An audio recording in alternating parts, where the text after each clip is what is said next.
apela a las leyes espirituales que nos rigen a los seres humanos y que nos dan explicaciones sobre las circunstancias que vivimos, por más difíciles que nos parezcan, que están dentro de la justicia y el amor de Dios. Conduce Abel Prasca.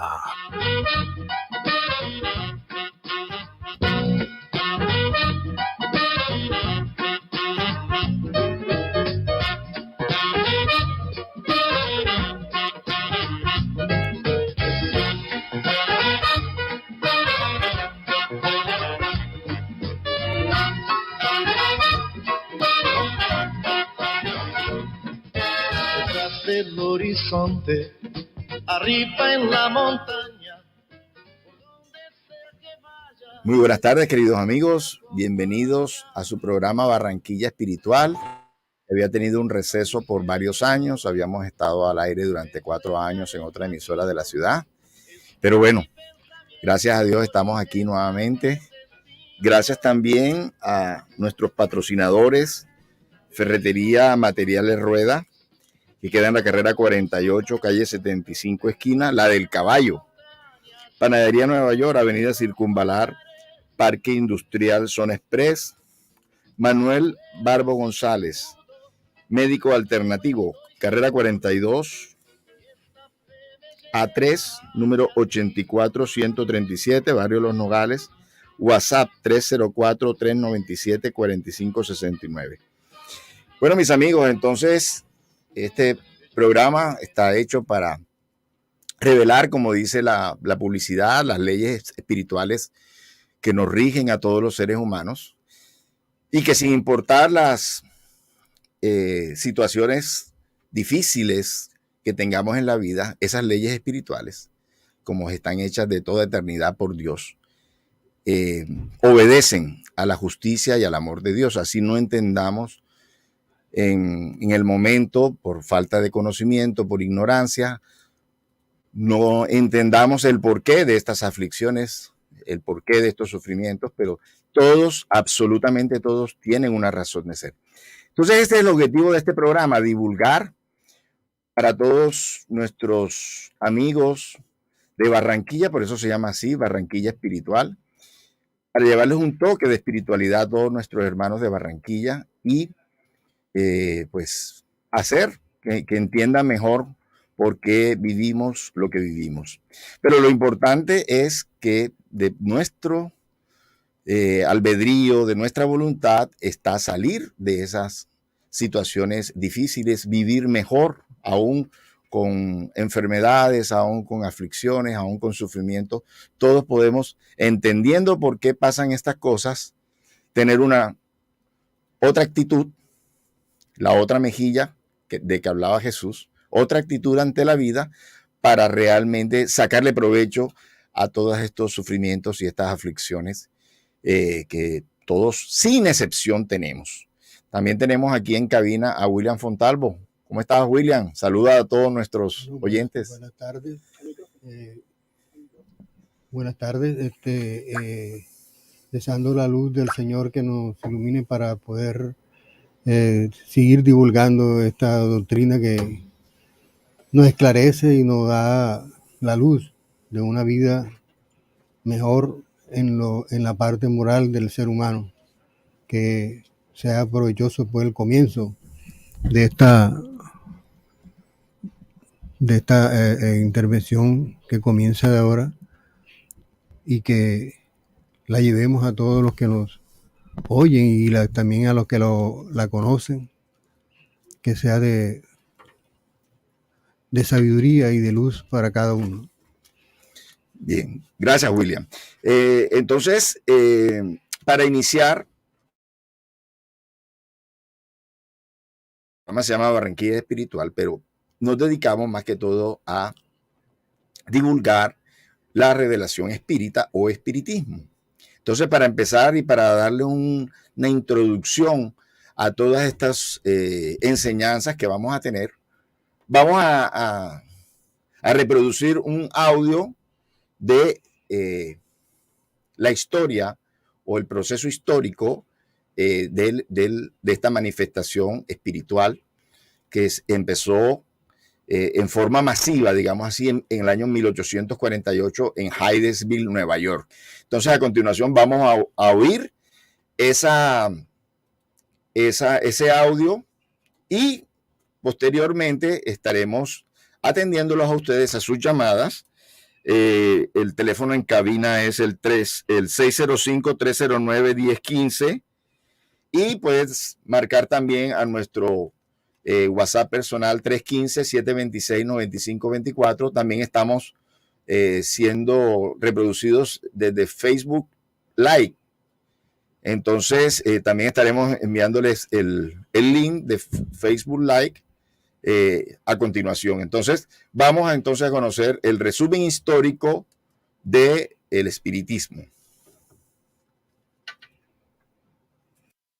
Histórico del espiritismo, escrito por Allan Kardec en el libro El espiritismo en su más simple expresión. Resumen histórico del espiritismo. Hacia 1848, en Estados Unidos de América, llamaron la atención diversos fenómenos extraños que consistían en ruidos, golpes y movimientos de objetos sin causa conocida.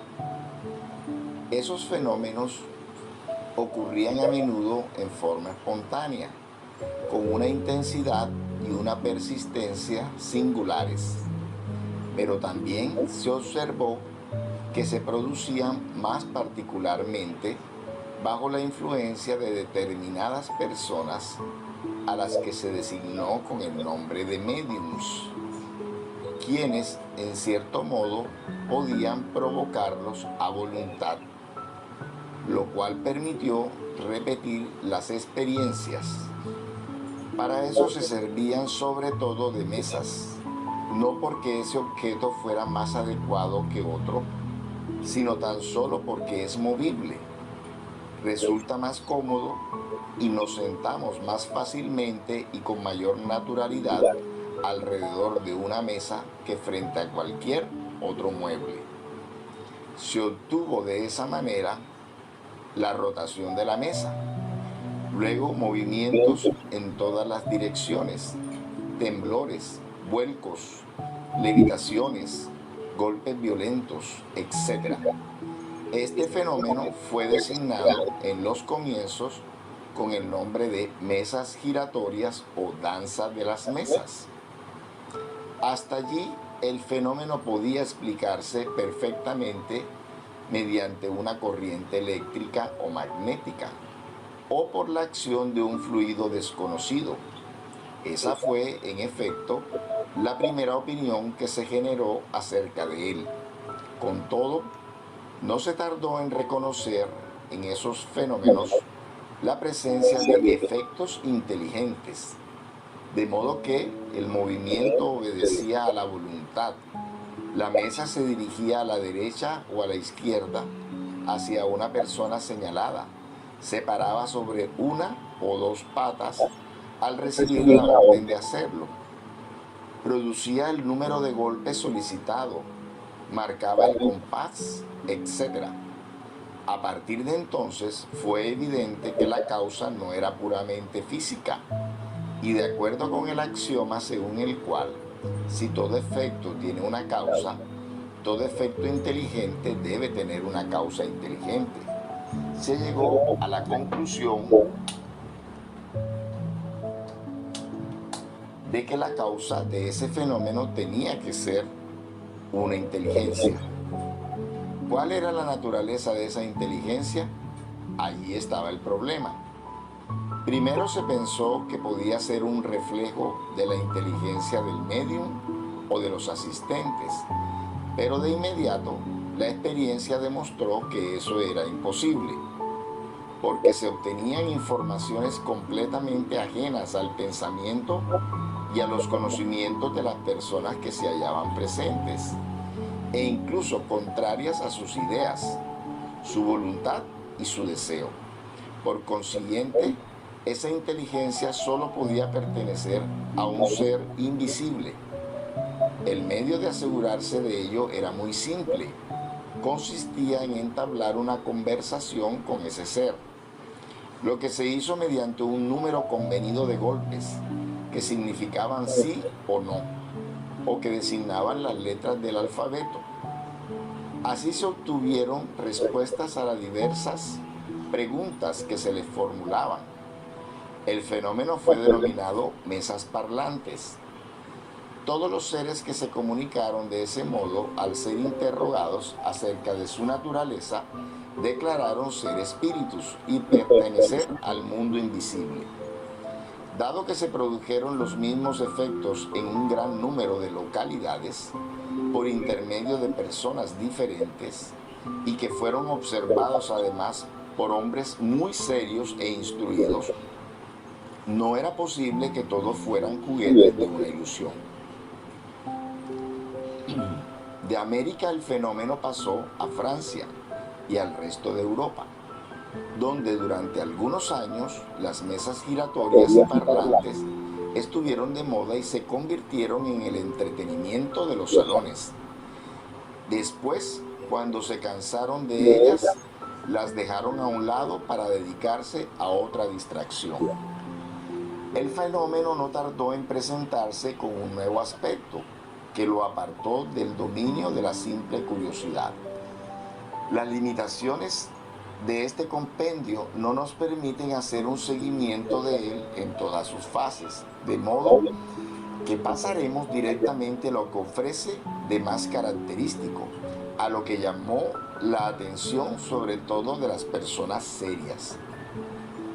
Digamos previamente y de paso que la realidad del fenómeno halló muchos contradictores, algunos sin tomar en cuenta el desinterés y la honorabilidad de los experimentadores, solo vieron en él un engañoso malabarismo, un hábil juego de prestidigitación.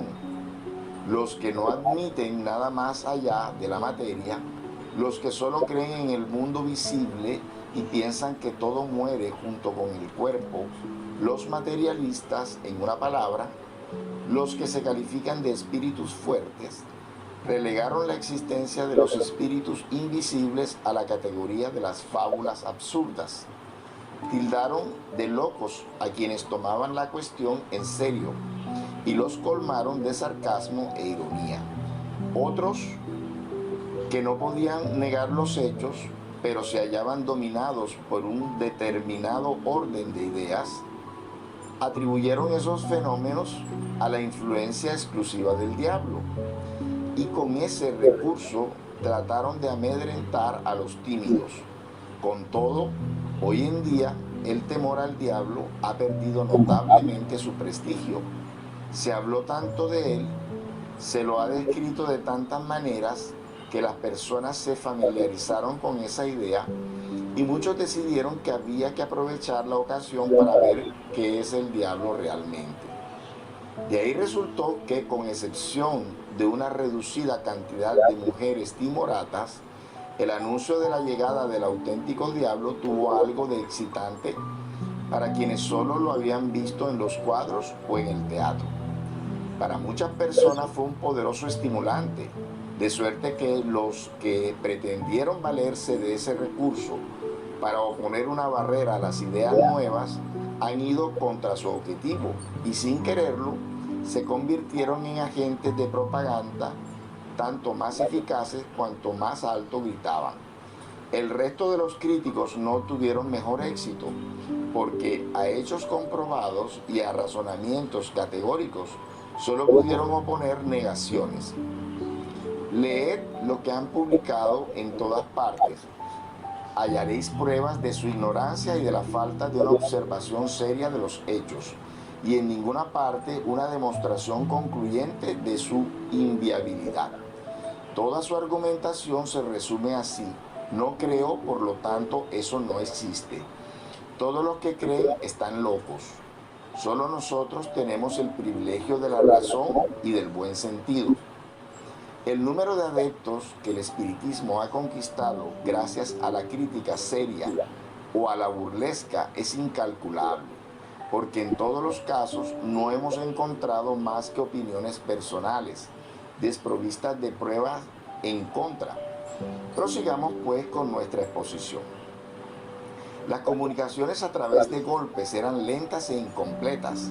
Se descubrió que al adaptar un lápiz a un objeto movible, una cestilla, una tablita o cualquier otro objeto sobre el cual fuera posible apoyar los dedos, dicho objeto se ponía en movimiento y trazaba caracteres. Más tarde se observó que tales objetos solo eran accesorios, de los que se podía prescindir. La experiencia demostró que el espíritu, así como ejercía una acción sobre un cuerpo inerte para dirigirlo conforme a su voluntad, podía actuar también sobre el brazo o la mano para guiar el lápiz.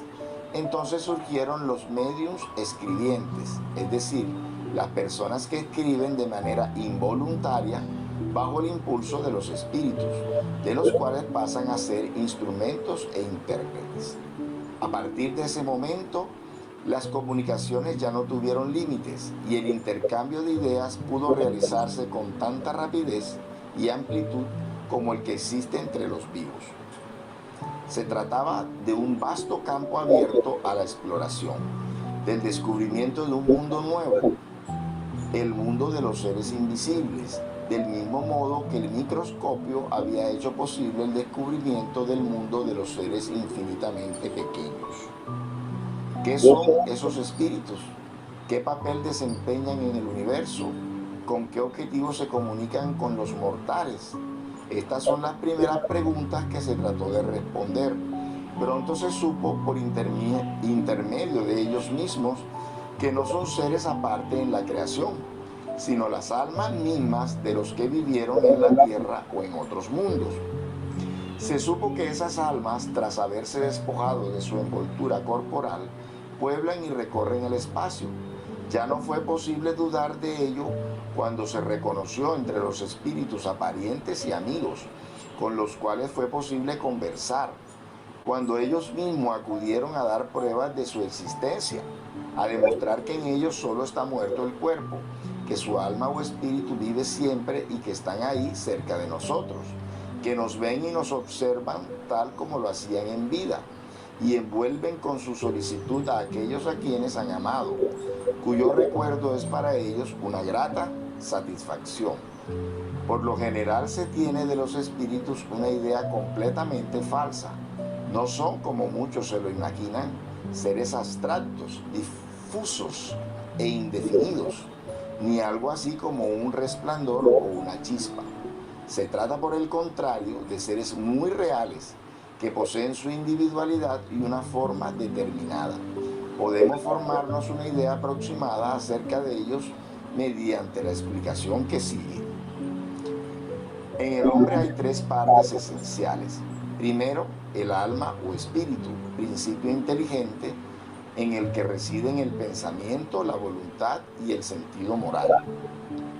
Segundo, el cuerpo, envoltura material pesada y densa que pone al espíritu en relación con el mundo exterior.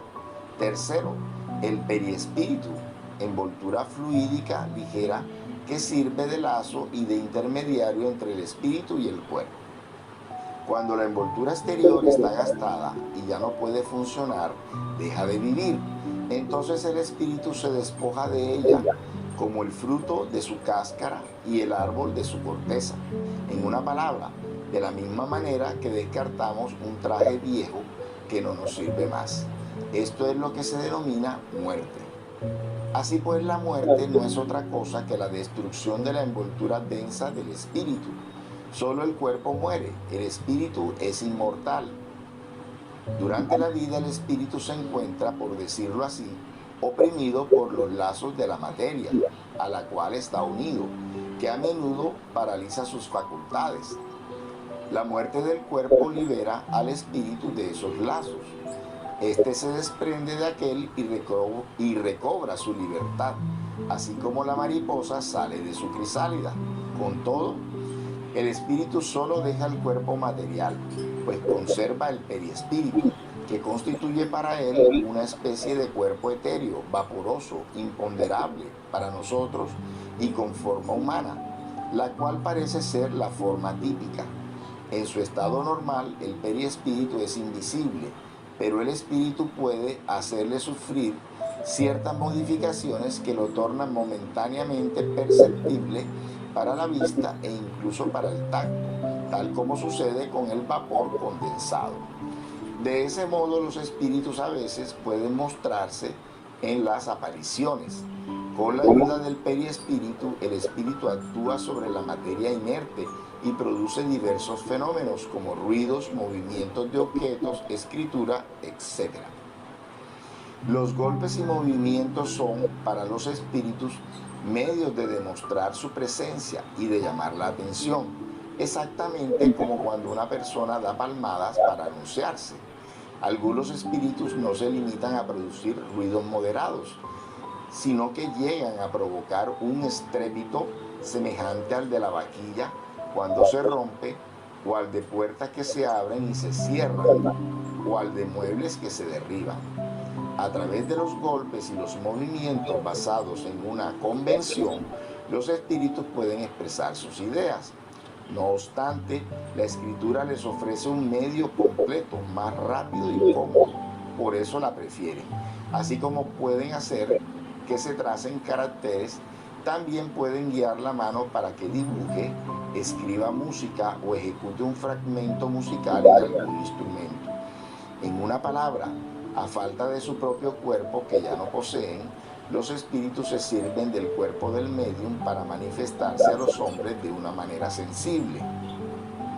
Los espíritus también pueden manifestarse de muchas otras maneras, entre ellas a través de la vista y la audición.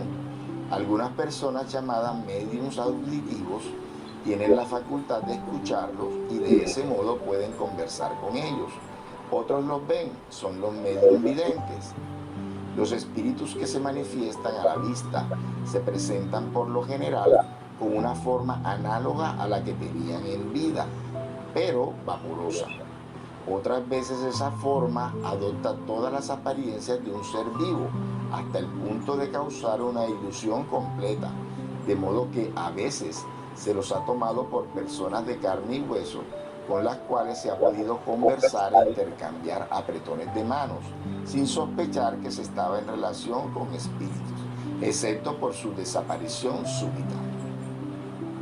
Es muy raro ver a los espíritus de modo permanente y general.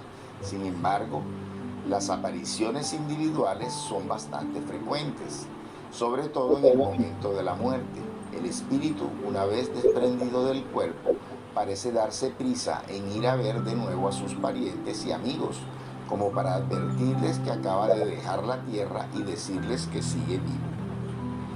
Evoque cada uno sus recuerdos y verá cuántos hechos auténticos de ese género, de los que no se daba cuenta, le han sucedido, no solo de noche y durante el sueño, sino a pleno día y en el más completo estado de vigilia.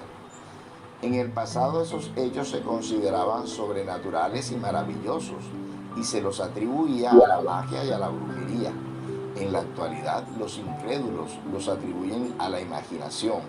No obstante, desde que la ciencia espírita ha revelado la clave de ellos, se sabe cómo se producen y que no escapan al orden de los fenómenos naturales. También se creía que los espíritus, por el solo hecho de ser tales, debían poseer la ciencia y la sabiduría supremas, pero la experiencia no tardó en demostrar que eso es un error. Entre las comunicaciones impartidas por los espíritus, algunas son sublimes por su profundidad y elocuencia, por su sabiduría y moral, y solo reflejan la bondad y la benevolencia. Pero otras son muy vulgares, frívolas, triviales e incluso groseras, y a través de ellas el espíritu revela los instintos más perversos. Así pues es evidente que las comunicaciones no pueden proceder de la misma fuente, y que si bien existen espíritus buenos, también los hay malos, dado que los espíritus no son otra cosa que las almas de los hombres, no pueden naturalmente volverse perfectos al dejar su cuerpo. Hasta tanto hayan progresado, conservarán las imperfecciones de la vida corporal, Por esa razón hay espíritus de todos los grados de bondad y maldad, de sabiduría e ignorancia. Por lo general, los espíritus se comunican gustosos y para ellos es una satisfacción comprobar que no se los ha olvidado. Describen de buen grado las impresiones que experimentaron al dejar la tierra, así como su nueva situación y la naturaleza de sus goces y de sus padecimientos en el mundo en que se encuentran. Algunos son muy felices, otros desdichados, e incluso los hay que soportan horribles tormentos, según el modo como han vivido y el empleo bueno o malo, útil o inútil, que han hecho de la vida. Al observarlos en todas las fases de su nueva existencia, conforme a la posición que ocuparon en el mundo, su género de muerte, su carácter y sus hábitos como hombres, se llega a un conocimiento, si no completo, al menos bastante preciso, acerca del mundo invisible, a fin de que podamos comprender nuestro estado futuro y presentir el destino feliz o desdichado que en ese mundo nos aguarda. Las instrucciones impartidas por los espíritus de un orden elevado acerca de los temas que interesan a la humanidad, así como las respuestas que han dado a las preguntas que se les formularon y que han sido recopiladas y coordinadas cuidadosamente, constituyen toda una ciencia, una doctrina moral y filosófica que lleva el nombre de espiritismo. Por consiguiente, el espiritismo es la doctrina basada en las existencias, las manifestaciones y las enseñanzas de los espíritus.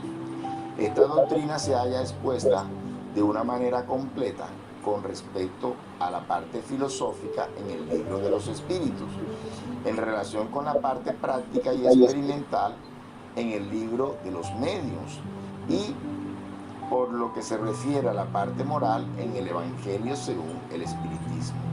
Por el análisis de esas obras que efectuaremos más adelante, es posible juzgar la variedad, la amplitud y la importancia de las materias que la doctrina espírita abarca. Como se ha visto, el espiritismo tuvo su punto de partida en el fenómeno vulgar de las mesas giratorias. No obstante, dado que esos hechos se dirigen más a los ojos que a la inteligencia y que despiertan más curiosidad que sentimiento, una vez que la curiosidad quedó satisfecha, las personas dejaron de interesarse en esos hechos, tanto más cuanto que no los comprendían. Por el contrario, no ocurrió lo mismo cuando la teoría vino a explicar su causa y sobre todo cuando se descubrió que de esas mesas giratorias que por breve tiempo habían servido de diversión, surgía una doctrina moral que hablaba al alma, disipaba las angustias de la duda y satisfacía todas esas aspiraciones que hasta entonces no eran más que vaguedades, debido a una enseñanza incompleta acerca del porvenir de la humanidad. Las personas serias recibieron la nueva doctrina como un beneficio. Desde ese momento, en lugar de declinar, el espiritismo ha crecido con increíble rapidez. En el lapso de unos pocos años, en todos los países del mundo y especialmente entre las personas instruidas, atrajo incontables partidarios, cuyo número aumenta día a día en una proporción extraordinaria, a tal punto que hoy podemos afirmar que el espiritismo ha obtenido el derecho de ciudadanía. La doctrina espírita se apoya en bases que desafían los esfuerzos de sus adversarios, quienes en mayor o menor medida se hayan interesados en combatirla. La prueba de ello radica en que los ataques y las críticas no han aminorado un solo instante la marcha del espiritismo, hecho que la experiencia demostró y que los opositores nunca han podido explicarse. Por su parte, los espíritas manifiestan simplemente que si la propagación de la doctrina continúa a pesar de la crítica, es porque se la considera buena y porque su lógica es preferible a la de sus contradictores. Con todo, el espiritismo no es un descubrimiento moderno. Los hechos y los principios en que reposa se pierden en la noche de los tiempos, pues se encuentran vestigios de ellos en las creencias de todos los pueblos, en todas las religiones y en la mayoría de los escritores sagrados y profanos. Sucede que los hechos incompletamente observados se interpretaron muchas veces conforme a las ideas supersticiosas propias de la ignorancia y no se dedujeron de ellos todas sus consecuencias. En efecto, el espiritismo se basa en la existencia de los espíritus. No obstante, como los espíritus no son otra cosa que las almas de los hombres, dado que hay hombres, también hay espíritus. El espiritismo no los descubrió ni los inventó. Si las almas o espíritus pueden manifestarse a los vivos, es porque esas manifestaciones están en la naturaleza y por consiguiente ellos deben de haberlo hecho en todas las épocas. Por esa razón, en todos los tiempos y lugares encontramos la prueba de esas manifestaciones, que abundan especialmente en los relatos bíblicos. Lo moderno es la explicación lógica de los hechos, el conocimiento más completo de la naturaleza de los espíritus, de su rol y de su manera de actuar, así como la revelación de nuestro estado futuro. En una palabra, la conformación de dicho conocimiento en un cuerpo científico y doctrinario, así como sus diversas aplicaciones.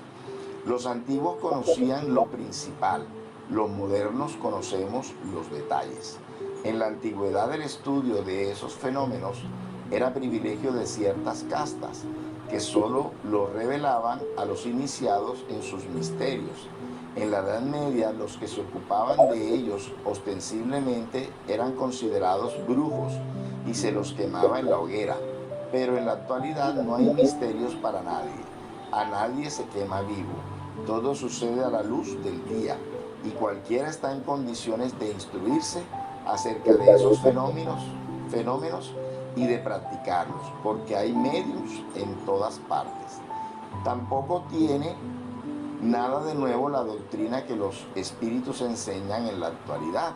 Se encuentran fragmentos de ella en la mayoría de los filósofos de la India, de Egipto y de Grecia, y está por completo en las enseñanzas de Cristo. En ese caso, pues, ¿qué viene a hacer el espiritismo? Viene a confirmar con nuevos testimonios, a demostrar mediante hechos esas verdades ignoradas o mal comprendidas, y a restablecer el verdadero sentido de las que han sido mal interpretadas. Es cierto que el espiritismo no enseña nada nuevo, pero no basta con que pruebe de un modo patente e irrecusable la existencia del alma, su supervivencia al cuerpo, su individualidad después de la muerte, su inmortalidad, así como las penas y las recompensas futuras. Muchas personas creen en todo eso, pero lo hacen con un vago trasfondo de incertidumbre.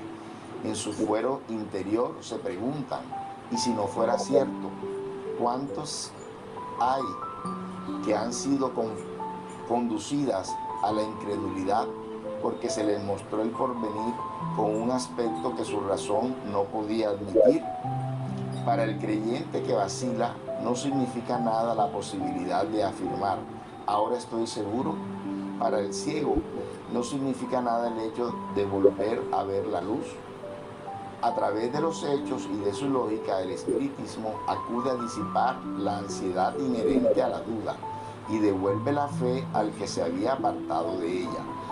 Al revelarnos la existencia del mundo invisible que nos circunda y en medio del cual vivimos sin sospecharlo, el espiritismo nos permite conocer mediante el ejemplo de los que nos precedieron en esta vida las condiciones de nuestra felicidad y de nuestra desdicha venideras. Nos explica la causa de nuestros padecimientos en la tierra, así como la manera de aliviarlos. El efecto inevitable de la propaganda o de la propagación del espiritismo será el desmoronamiento de las doctrinas materialistas que no pueden resistirse a la evidencia.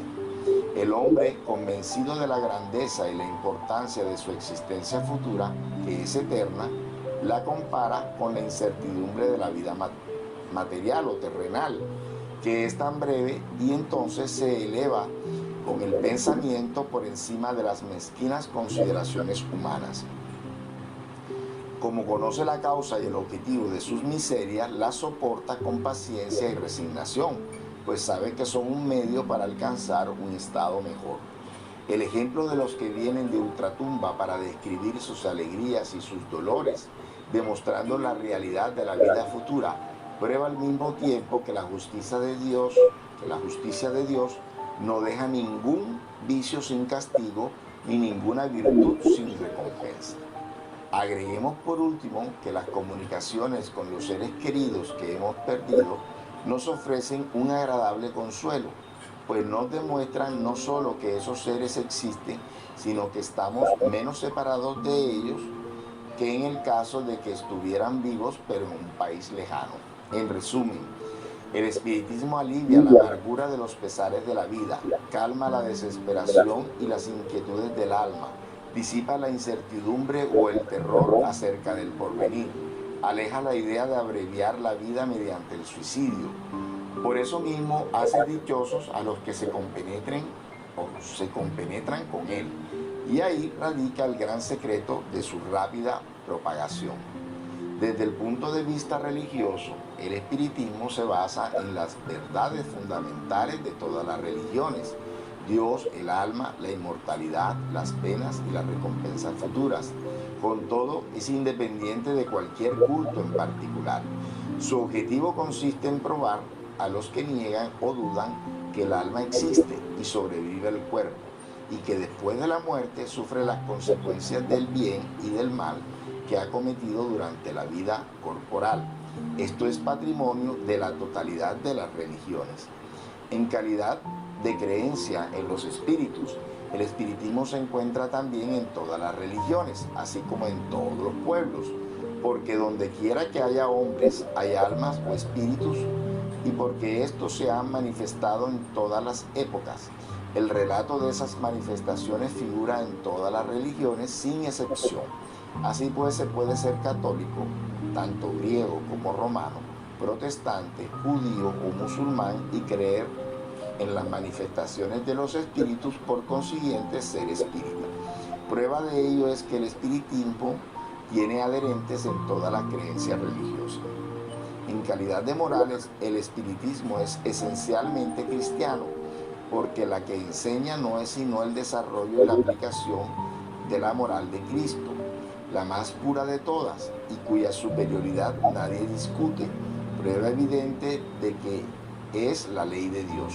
Esta moral es para uso del mundo entero. El espiritismo es independiente de toda forma de culto, no prescribe ninguno de ellos ni se ocupa de dogmas particulares, razón por la cual no constituye una religión especial, pues tampoco tiene sacerdotes ni templos. A quienes le preguntan si hacen bien al seguir tal o cual práctica, responde: si creéis que es una obligación para vuestra conciencia, hacedlo. Dios siempre toma en cuenta la intención. En una palabra, el espiritismo no se impone a nadie, no se dirige a los que tienen fe y se sienten satisfechos con ella, sino a la numerosa categoría de los inseguros e incrédulos. No se los quita la Iglesia, pues están separados de ella moralmente en todo o en parte. Por el contrario, los hace andar las 3/4 partes del camino para que ingresen en ella. Compete a la Iglesia hacer el resto.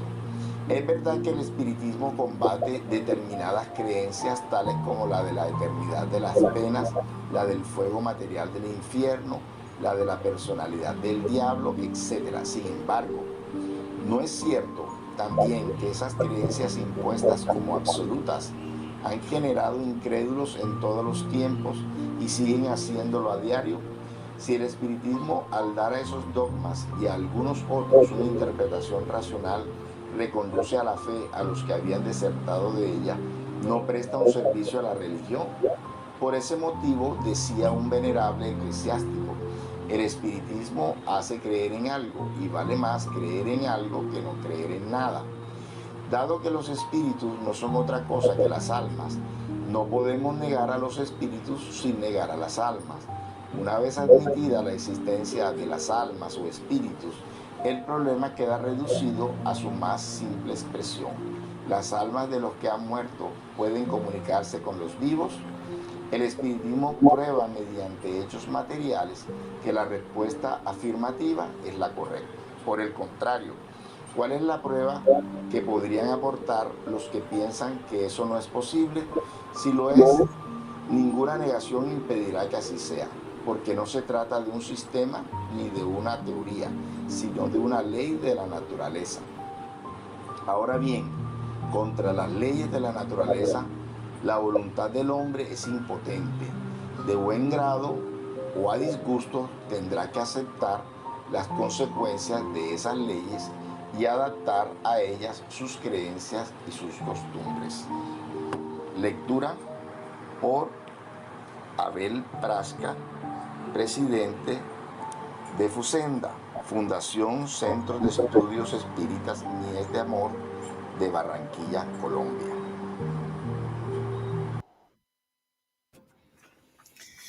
Bueno, mis queridos amigos, era importante atraer este resumen histórico del espiritismo. Sin embargo, ahí no se trata un punto importante que ayer Osvaldo Sampaio en el programa, en el noticiero, pues yo le adelanté algo. Y es que yo le hablé de que íbamos a hablar también de la historia de estas revelaciones espirituales desde Moisés. Y precisamente por la revelación de los mismos espíritus se nos dice que estas revelaciones iniciadas desde los 10 mandamientos, de la tabla de los 10 mandamientos de la ley de Dios de Moisés, tiene un seguimiento histórico. Después de Moisés, 1400 años después, vino Jesús, que él mismo anunció. Moisés mismo dijo que otro profeta como él llegaría, que a él deberían escucharlo. Entonces, Moisés mismo promete un profeta, un Mesías. Ya todos sabemos que es Jesús. Y Jesús también promete un consolador, un espíritu de verdad, que recordaría sus enseñanzas y que las completaría. Entonces, un espíritu de verdad, un consolador, no promete un profeta. Esto fue lo que pasó, para nuestra forma de ver, hace 165 años, en 1857, cuando el codificador de la doctrina espírita, un discípulo de Pestalozzi, formado en Suiza, en Yverdon, en el colegio de Pestalozzi, este leonés, Hipólito León de Nizar-Ribail, después de tener una ardua y prolífera vida como pedagogo, como escritor, como autor en París, Francia, aborda estos estudios, estas investigaciones del mundo espiritual, y en 1857, el 18 de abril de 1857, sale a la luz la obra El Libro de los Espíritus. En 1019 preguntas y respuestas elaboradas por él y por otros compañeros de él, investigadores como él, allí en París, Francia, sacaron este importante libro, el Libro de los Espíritus. Él, desde ese momento, adopta un seudónimo. Un espíritu superior le había revelado que en una anterior existencia de él, ahí mismo, en esa región de Francia, pero que se llamaba en esa época Las Galias, Hipólito León de Nizar-Ribail había sido un sacerdote druida. Y su nombre en esa existencia fue Allan Kardec. Entonces, Hipólito León, al sacar este estudio, esta investigación, que era completamente diferente a la que él había abordado durante toda su existencia, decide entonces colocarse el seudónimo de Allan Kardec. Es por eso que el codificador, porque fue el organizador de todos esos mensajes que se obtuvieron en esa época del mundo espiritual, todos sus libros los firma como Allan Kardec. Entonces, he ahí, entonces, que hay un seguimiento en esos 10 mandamientos de Moisés, ¿sí? Que fueron recibidos, acuérdense, en el monte Sinaí. Él se apartó de todo el mundo. Entonces, fue también una manifestación espiritual que él recibió allí en ese monte Sinaí. Jesús, pues ya sabemos que durante su vida anduvo pues divulgando el pensamiento que él decía venía de su Padre, de Dios, y también tuvo Jesús esos momentos donde se apartó de la multitud. Por ejemplo, lo vemos en el monte Tabor, comunicándose precisamente con Moisés y con Elías, en el monte Tabor, en lo que se llama la transfiguración. Entonces es un momento espiritual importante y no solamente pues son espectadores sus apóstoles, casi siempre los mismos con los que él se aislaba de las demás personas. Era Pedro, era Juan, era Santiago, a veces era Andrés, en fin, ellos presenciaron esta manifestación espiritual al punto que Pedro le propuso hacer una casa, una choza para Moisés, para Elías y para él. O sea que esa manifestación de Moisés y Elías, muertos, entre comillas, comunicándose con un vivo, Jesús, entonces sigue esta línea, entonces Jesús sigue la línea de la divulgación de las cosas espirituales. Ya el lenguaje de Jesús era menos severo que el de Moisés. El de Moisés, así casi que como el código de Hammurabi, era ojo por ojo, diente por diente. Y casi todas las penas de Moisés y de los continuadores de Moisés eran lapidación. En cambio, Jesús vino a traer un mensaje completamente diferente. Jesús fue el maestro del amor, nos enseñó cómo amar, cómo perdonar, ¿sí? Entonces, a cambio de ojo por ojo, diente por diente, él decía, el que te pegue en una mejilla, muéstrale la otra, ¿sí? O sea, un concepto completamente diferente que no era manejado por los judíos de esa época. Y fue revolucionario y cambió el mundo este mensaje.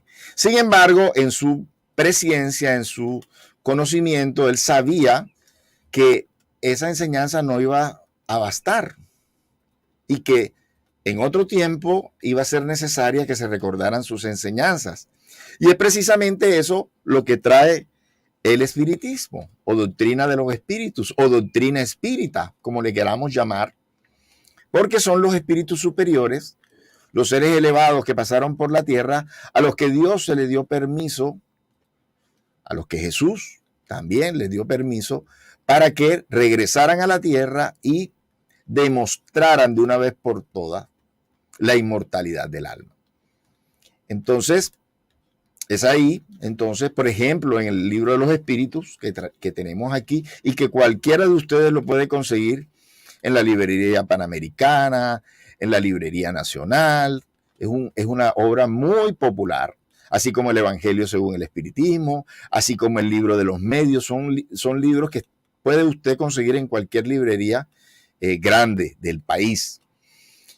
En el prolegómenos, que es como un prólogo, aparece la firma de grandes seres que pasaron por la tierra. ¿Quiénes aparecen ahí firmando el libro de los espíritus como una obra de ellos? San Juan Evangelista, Swedenborg, Benjamin Franklin, San Luis, Sócrates, Platón, y Fenelón y otros muchos, que son los que en diferentes apartes de estas obras aparecen firmando con su nombre propio: Erasto, Pablo Apóstol y muchos otros hombres importantes en la historia, algunos otros anónimos, algunos se firman como ángel guardián, espíritu protector, un espíritu amigo.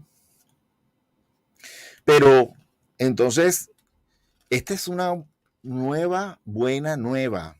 Se dice del Evangelio la buena nueva. Yo digo que el espiritismo, la doctrina de los espíritus, la revelación espírita, como la queramos llamar, es una buena nueva. ¿Por qué? Porque nos demuestra aquí la segunda palabra del alfabeto divino. La primera palabra del alfabeto divino fue, La tercera, la primera fue la justicia, traída por Moisés. La segunda, el amor, traída por Jesús. Y la que nos trae el espiritismo es la reencarnación.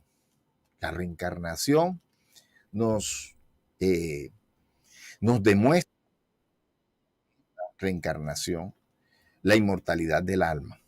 Y que la justicia divina, como dice nuestra publicidad, se cumple, si no en esta existencia, porque a veces no hay tiempo para que se cumpla la justicia divina en una sola existencia, pero seguramente nadie se escapa de la justicia divina, y lo que hemos sembrado en esta existencia lo recogeremos, si no alcanzamos a recogerlo en esta misma existencia, en futuras existencias.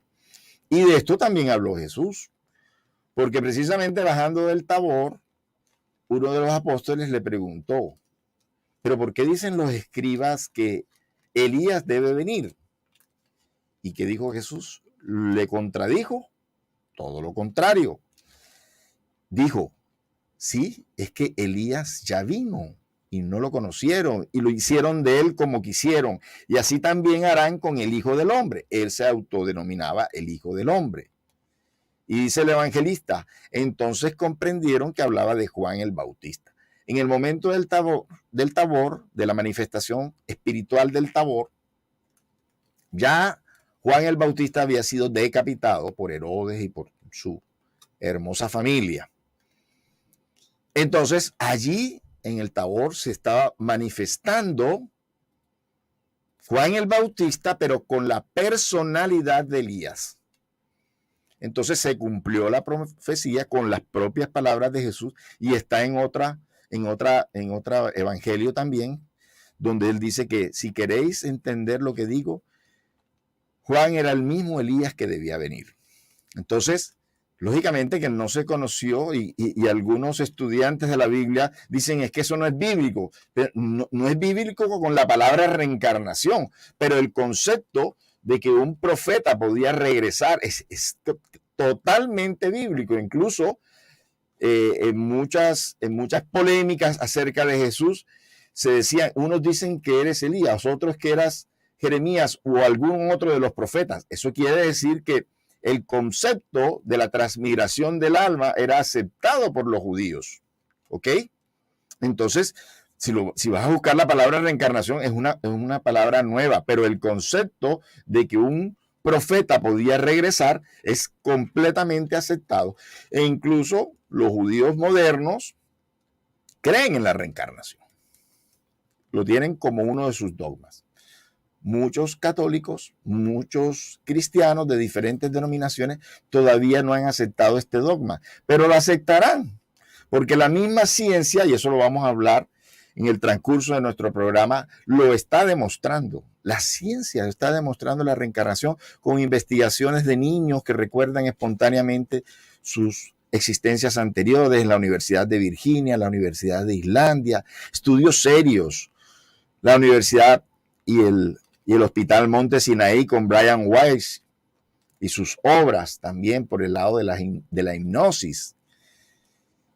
Entonces, la ciencia está demostrando, y algún día las religiones tradicionales aceptarán sus errores, así como aceptaron que no era el sol el que giraba alrededor de la tierra, y por la cual quemaron a Giordano Bruno e hicieron abjurar a Galileo Galilei de que se retractara, si no iba también para la muerte. Entonces, hoy en día la iglesia le ha pedido perdón a Galileo, le ha perdido, y a todo el pueblo italiano, a todos los seguidores de Galileo, por los abusos que ha cometido. Entonces, algún día también la iglesia reconocerá que la reencarnación es una realidad. Que no hay infiernos eternos, que no hay cielos eternos tampoco, porque todos en este nivel evolutivo en que estamos tendremos que regresar a la tierra, tenemos que reencarnar. Y son muchas cosas, ¿cierto, William? Las que nos trae la revelación espírita, y cómo esa obra del Evangelio según el Espiritismo es importante, porque todas las palabras de Jesús, de todas ellas saca Allan Kardec de un capítulo que complementa y que nos habla, por ejemplo, de que hay otros planetas habitados. ¿Qué tienes que decir tú, Sí, William? y yo digo que es el amor representado de Dios hacia los pecadores, o hacia como lo llamemos, de que si uno pues comete un error, no se va para el infierno y todo se acabó, sino que tiene la oportunidad, pues el amor de redimir las cosas y venir en un nuevo cuerpo, su espíritu, para poder pagar o redimir todo lo que hizo en vidas anteriores. Ahí está representado el amor de Dios. Lo vemos aquí también en el plano humano. Vemos que aquí la ley repara a la persona, les pone si reconoce sus errores, le pone su castigo y los cumple y paga su pena. Pues Dios, que es el amor y misericordioso, más todavía le da a uno la oportunidad para que nosotros pues reparemos lo que hicimos en vidas anteriores, y ese es el amor representado a todos los seres humanos, pues a todos los espíritus encarnados. Ahí está representado el amor de Dios en nosotros. Así es. Bueno, y antes de dar un mensaje o una información que nos están escribiendo, vamos a recordar nuestros patrocinadores, sin los cuales no fuera posible realizar este programa. Manuel Barbo González, el doctor, médico, carrera 42A3, número 84137, Barrio Los Nogales, WhatsApp 304-397-4569, Medicina Alternativa. Nosotros, quienes hacemos este programa, somos miembros de Fusenda. Nuestras local, para que nos vayan a visitar y para que complementen todas estas enseñanzas, queda ubicado en la carrera 34, número 72247, es el local 2 del edificio Maranata. Pueden visitarnos a las 6:30 de la noche, lunes, miércoles, jueves y los sábados a las 4:30. Buenas tardes. Buenas tardes.